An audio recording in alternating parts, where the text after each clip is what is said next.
Our speaker this evening is Mr. Bob Andrews of Williams, Florida.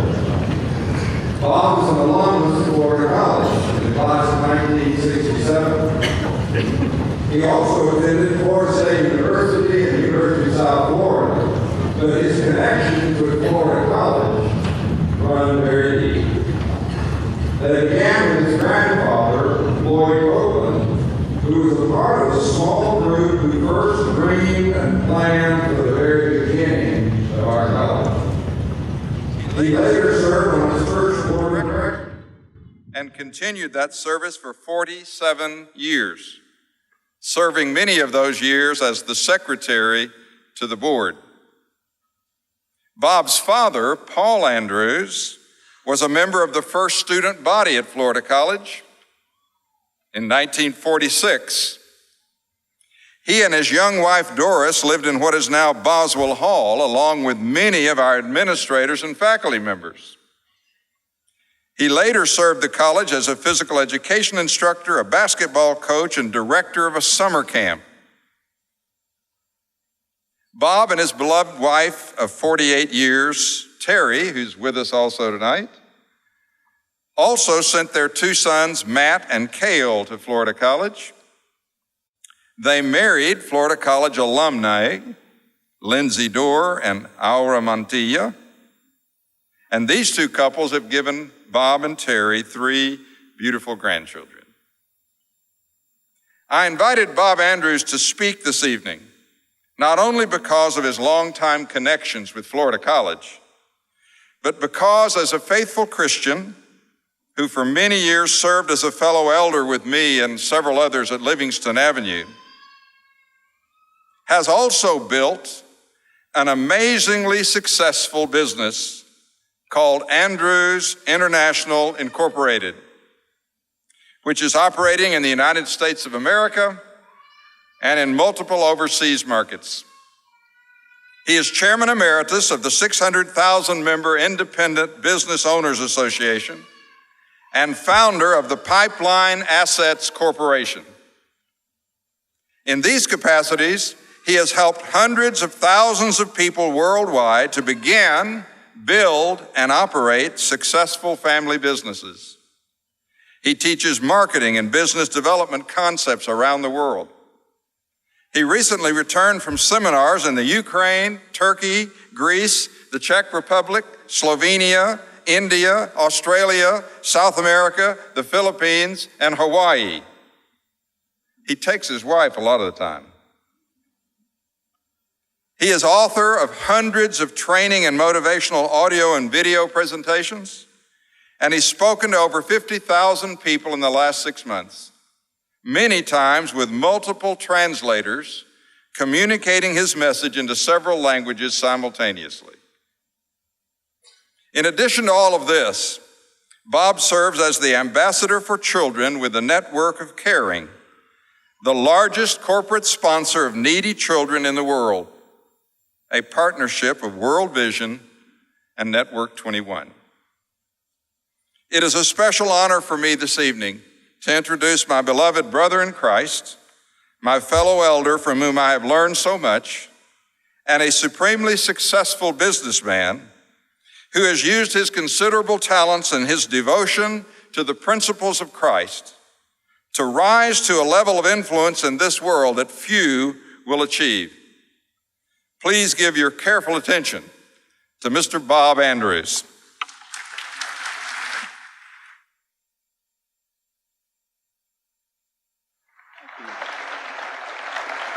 Thank you. There are no secrets to spiritual success. Could probably be summed up in 2 scriptures. Solomon said at the end of a long and diverse life that the conclusion of the whole matter would simply be, fear God and keep His commandments. That's the whole duty of man, and judgment is coming. 10 centuries later, Paul would say to those who would listen, and to us today, I am not ashamed of the gospel of Christ. It's the power of God to salvation to everyone that believes, to the Jew first and also to the Greek. There are no secrets when it comes to spiritual success.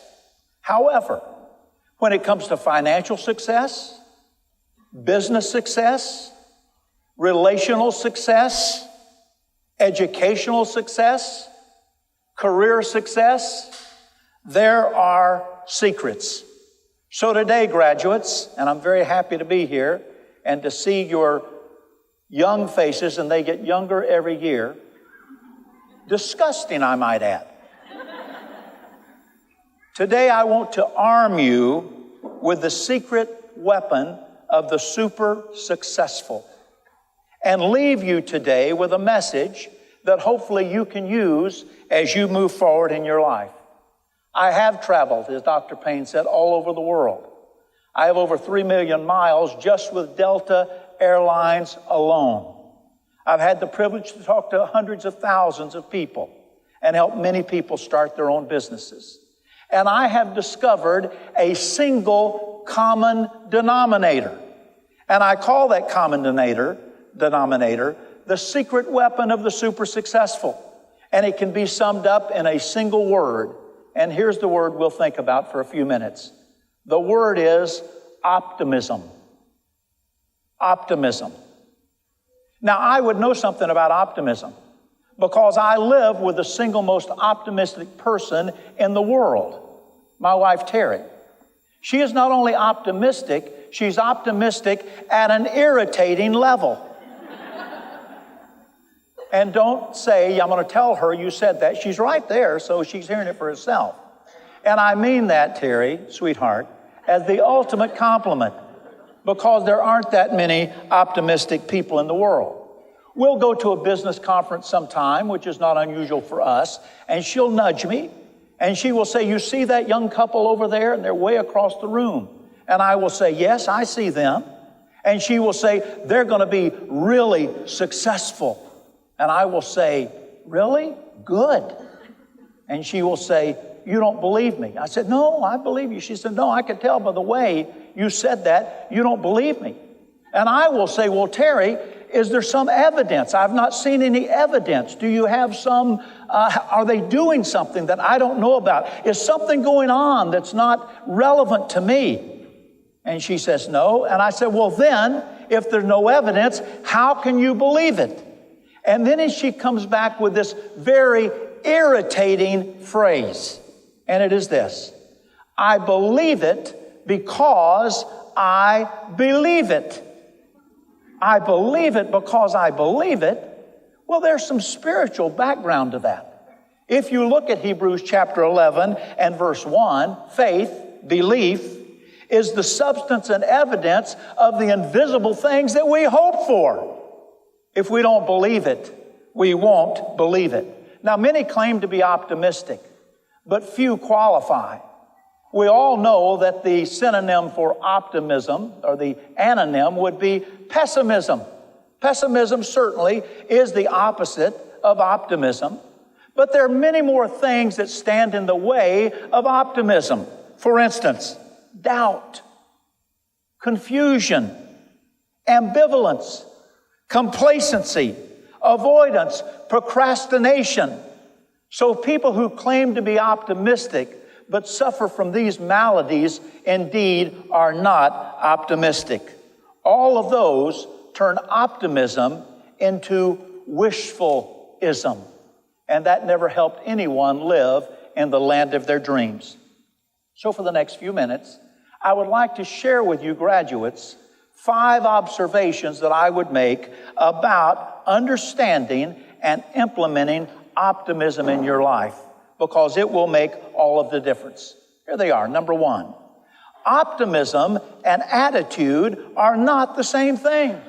And many people get confused. They think because they have a positive attitude, then they have an optimistic outlook. The fact is, everyone has an attitude about everything. You already have copped an attitude about this speech, about me, about how you feel about me, because everyone has an attitude about everything. Look down at the floor at the person's shoes sitting next to you. All right, or toes, as the case may be. You just developed an attitude. And if we run around the room and ask, you would say, gorgeous. Why would they wear that? That's terrible. I love those. I would buy that. I wouldn't be caught dead in those. Why? Because everyone has an attitude about everything. You see, attitude is today's reaction. Optimism is tomorrow's expectation. Attitude is controlling the moment. Optimism is bending the future. And that really is the crux of my message for you today. Your future is not made. Your future is not sure. And if you see your future going in a direction that is not what you have planned, you can literally bend the future. You can change the future. You can make the future bend to your will. Number 2, optimism is not the natural response to life's disruptions. Let me just assure you, not everything will go right. Oh, you already figured that out? Not everything does go right. Optimism is not the natural response. We want to be disappointed. We want to be discouraged. And the reason we build optimism into our lives is when those disruptions come, we can still see the bright side. Number 3, optimism has no on-off switch.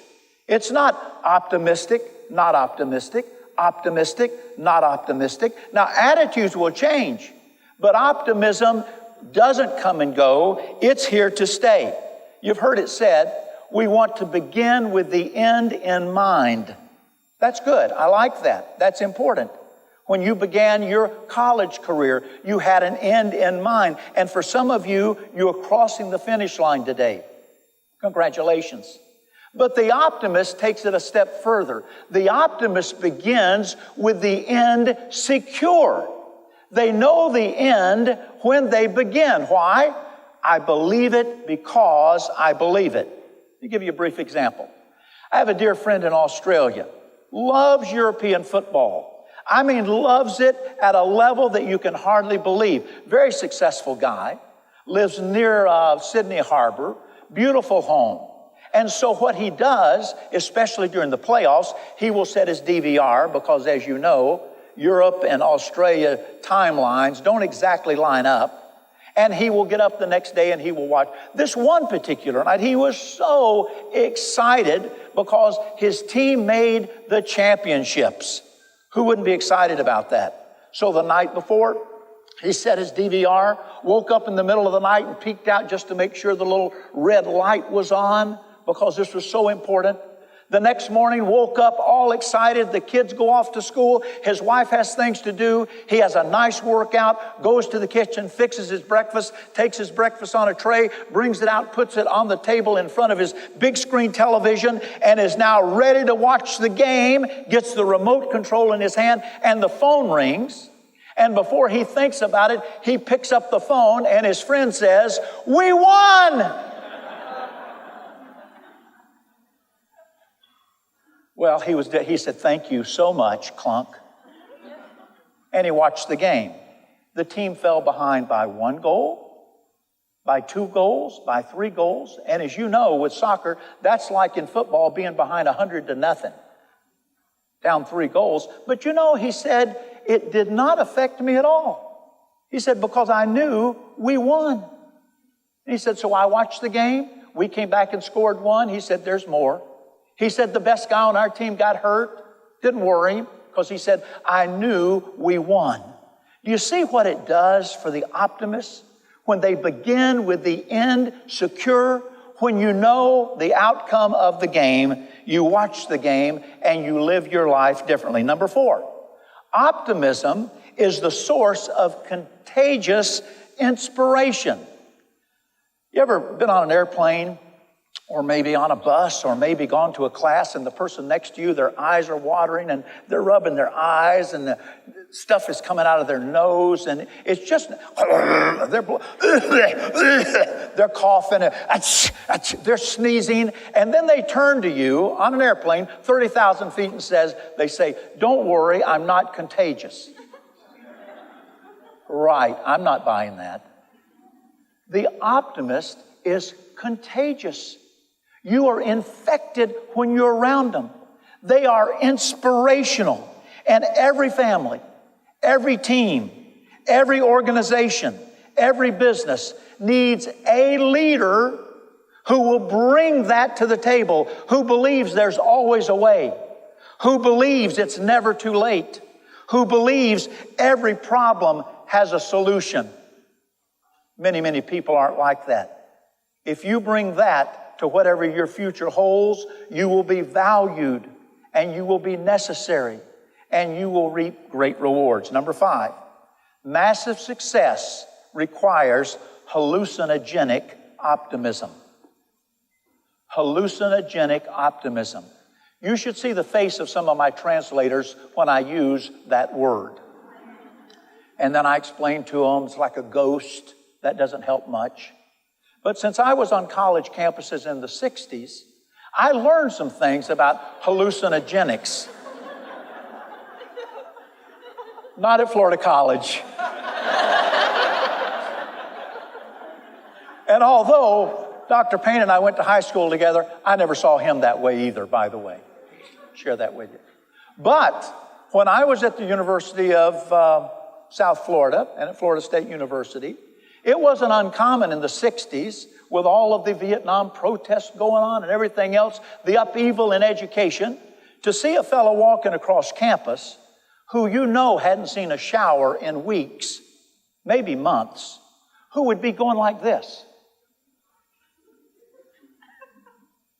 Don't know what he was doing. I walked by a fellow one day and he said, "Did you see that horse?" I said, "No, I'm sorry. Did not see that horse." He was seeing things that did not exist. Now, I'm not suggesting that's something you want to do. As a matter of fact, I hope you never will. But I will tell you this, that to do the impossible, you must see the invisible. To do the impossible, you must see the invisible. And don't be surprised, and don't let it deter you when you share your dream with other people, that they don't see your vision for your future.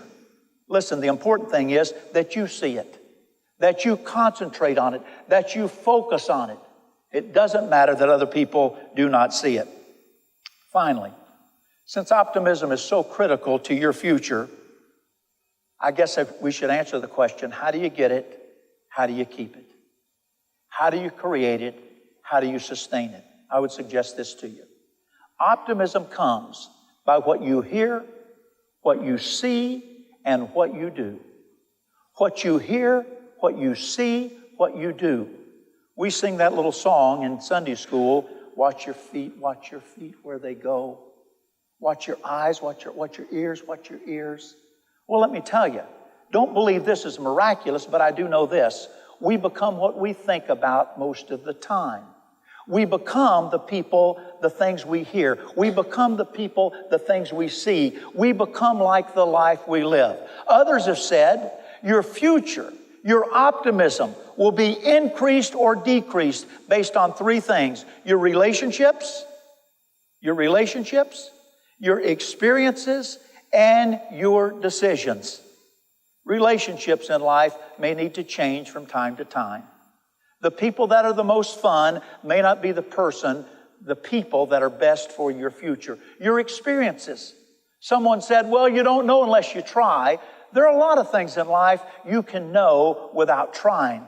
Look at other people that have failed. Someone else said, well, you know what? I have to experience it and try and fail. That experience is the best teacher. Yeah, but experience can be a very expensive teacher. Maybe sometime you should learn from the experience of other people. And then decisions.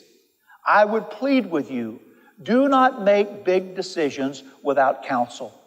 Go for counsel. Find somebody not 6 months older than you, but somebody who's been down the road that you wish to travel down. Go to them, sit down with them, talk with them. Before I make a legal decision, I don't go buy a law book. I go pay an attorney. Before I make a major real estate decision, I don't go to real estate school. I go sit down with a successful realtor. Before you make big decisions in your life, then find someone who loves you, who cares for you, who is really into your future, and they will help you. That's what I came to say. Optimism is the secret weapon of the super successful. Thank you.